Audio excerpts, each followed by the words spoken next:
மிஅராஜ் என்னும் விண்ணுலக பயணத்தின் முக்கிய செய்தி என்ன தெரியுமா?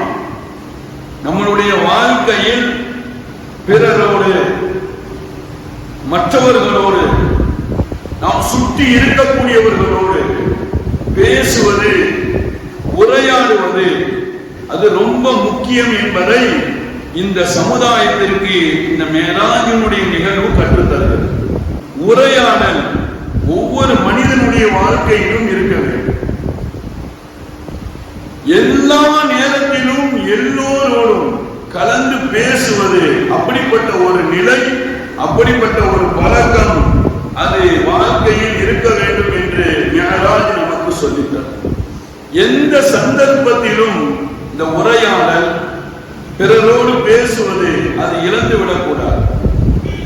ஒருவேளை உங்களுடைய வாழ்க்கையில் நீங்கள் பேச்சை இழந்து விடுவீர்கள், ஆனால் வாழ்க்கையையே துடைத்து விடுவீர்கள். குடும்பத்தை இழந்து நிற்பீர்கள், வாழ்க்கையில் சந்தோஷம் இழந்து போவீர்கள்.